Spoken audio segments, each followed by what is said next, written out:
آپ نے ویسے کام کیا کرنا ہے؟ یہاں پہ میری امی کہنے لگی زیادہ ہیوی کام نہیں ہے، بس کسٹمر ڈیلنگ ہے، کیونکہ یہ ایک کنسٹرکشن کی کمپنی کا آفس ہے۔ یہ لوگ بنگلو بناتے ہیں اور پھر ان کو سیل کرتے ہیں، تو جو بھی نیا کسٹمر آئے گا ڈیلنگ مجھے ہی کرنی ہوگی۔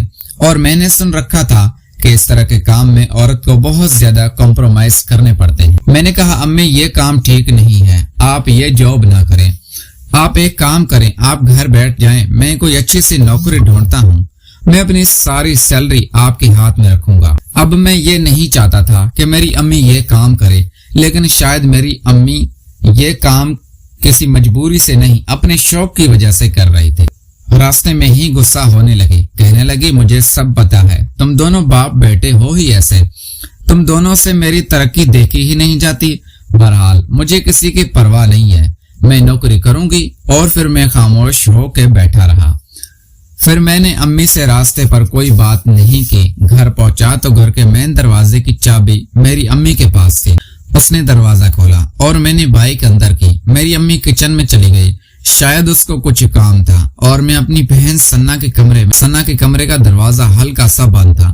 میں نے جیسے ہی ہاتھ لگایا تو وہ کھل گیا۔ میں جیسے ہی کمرے میں دیکھا، اندر کا منظر دیکھ کر میرے پیروں تلے سے زمین نکل گئی، کیونکہ میری بہن سنا اور اس کی دوست عائشہ ایک دوسرے کو سکون پہنچا رہی تھی۔ ان دونوں نے جیسے ہی مجھے دیکھا تو فوراً وہ ہڑبڑا گئی اور اپنے آپ کو سیٹ کرنے لگی، لیکن میں اپنی جگہ پہ کھڑا رہا، میں وہاں سے 1 انچ بھی نہیں ہٹا۔ پھر مجھے میری امی کہنے لگی زبیر بھائی آپ تو ڈیٹ بن کے کھڑے ہو گئے ہیں، لیکن میں نے اس سے کوئی جواب نہیں دیا۔ میں 2 منٹ ان کو گھورتا رہا، کیونکہ جو منظر میری آنکھوں کے سامنے تھا، ایسا منظر حقیقت میں اپنی زندگی میں پہلی دفعہ دیکھ رہا تھا۔ اور پھر 2 منٹ بعد میں ہوش کی دنیا میں واپس آیا تو میں الٹے پاؤں باہر آ گیا۔ سنا کی دوست عائشہ جب تک واش روم جا چکی تھی اور سنا نے بھی اپنے آپ کو سیٹ کر لیا تھا۔ میں واپس نکل ہی رہا تھا تو سنا کہنے لگا اب کیا فائدہ؟ پھر میں باہر آیا اور ٹی وی لانج میں آ کے بیٹھ گیا۔ اب میں اسی منظر کے بارے میں سوچ رہا تھا، اور پھر اتنے میں میری امی آئی، مجھے کہنے لگی زبیر گھر پہ کچھ بنانا نہیں ہے کیا؟ سب بھوکے ہوں گے، جاؤ یہ کچھ سامان لے کے گھر پہ آؤ، کچھ پکا لو۔ پھر میں نے کہا امی ابو کو بول دیں، ابو ویسے بھی آنے والا ہے تو لیتا ہوا آئے گا۔ پھر میری امی نے کہا کہ خود ہی فون کر کے بول دو، میں نہیں بولتی اسے۔ پھر میں نے چپ چاپ پیسے پکڑے اور امی کو بتایا ہوا تمام سامان لے کے آیا، لیکن میں یہ محسوس کر رہا تھا کہ میں ہوش کی دنیا میں نہیں ہوں۔ میرے ذہن میں بار بار وہی منظر آ رہا تھا جو میں اس کمرے میں دیکھ کے آیا تھا۔ میری بہن اتنا خوبصورت تھی، میرے سوچ سے کئی زیادہ گنا، اور آج پہلی دفعہ میں نے اس کی خوبصورتی کو اتنے واضح طریقے سے دیکھا۔ میں جب گھر آیا تو سنا کی دوست جا چکی تھی اور سنا بھی باہر ٹی وی لانج میں بیٹھی ہوئی ٹی وی دیکھ رہی تھی۔ میں آیا تو سنا مجھ سے کہنے لگی آپ باہر گئے تھے، کچھ کھانے کا تو لے کے آئیں۔ سنا کا فیس ریئیکشن ایسے تھا جیسے کہ کوئی بات ہی نہیں ہوئی ہو۔ میں تو بڑا حیران ہوا یہ روپ دیکھ کر۔ میں پھر اس سے گھورتا رہا، پھر میں نے اس سے کوئی جواب نہیں دیا۔ پھر وہ کہنے لگی بھائی آپ سے بات کر رہی ہوں، کیا ہوا؟ آپ کسی بات کا جواب نہیں دے رہے، کوئی بھوت دیکھ لیا ہے کیا؟ پھر میں نے کہا سنا اگر میں بھوت ہی دیکھ لیتا تو بہت ہی اچھا تھا، یہ جو میں نے دیکھا ہے یہ تو میری آنکھوں سے ہٹ ہی نہیں رہا۔ تو میری بہن کہنے لگی کیا ہوا، پہلی دفعہ دیکھا ہے کیا؟ پھر میری امی بھی کہنے لگی کیا دیکھا ہے زبیر، مجھے بھی بتاؤ۔ اور پھر میری بہن نے بات بدلتے ہوئے میری امی کو جواب دیا پتہ نہیں امی باہر کوئی خوبصورت لڑکی دیکھ کر آیا ہوگا، اس کے ہوش ٹھکانے نہیں۔ اب تو میں نے ٹھان لیا تھا کہ میں اپنی بہن کی خواہش ضرور پوری کروں گا، کیونکہ میری بہن کی خواہش کوئی اور پوری کر رہا تھا اور مجھے آج اس کا پتہ لگ چکا تھا۔ میں کبھی بھی پریشان ہوتا تھا کہ کالج میں سب لڑکیوں کے بوائے فرینڈ ہوتے ہیں، میری بہن کا کوئی کیوں نہیں ہے، یہ اب ضرورت کیسے پوری کر رہی ہے؟ مجھے آج پتا چلا کہ یہ طریقہ کر رہی تھی۔ خیر اتنے میں دروازے پہ بیل بجی تو میرا ابو تھا۔ میرا ابو جب بھی گھر آتا تھا ہم بہن بھائیوں کے لیے کچھ نہ کچھ کھانے کا ضرور لے کے آتا تھا۔ پھر میری بہن میرے ابو کے ہاتھ ٹٹولنے لگی کہ شاید کچھ کھانے کو لایا ہو، اور پھر میرے ابو نے ایک کیک لیا ہوا تھا۔ میری بہن کہنے لگی واو چاکلیٹ کیک، یہ تو میرا بہت فیورٹ ہے۔ وہ ادھر ہی کھول کے کھانے لگی۔ اتنے میں میری امی نے آواز دی ثنا رکھ دو، رات کو کھانے کے بعد کھائیں گے۔ پھر وہ کہنے لگی بس امی تھوڑا سا کھا رہی ہوں کیونکہ مجھے بھوک لگ رہی ہے۔ میں جب اپنے ابو کے چہرے کو دیکھتا تھا تو مجھے بہت افسوس ہوتا تھا کیونکہ میرا ابو بہت شریف سادہ سا انسان، اپنے کام سے کام رکھنے والا، لیکن میرے ابو کی بیوی ٹھیک نہیں تھی، بہت چلاک عورت تھی۔ میرا ابو میری امی کی وجہ سے بہت پریشان رہتا تھا۔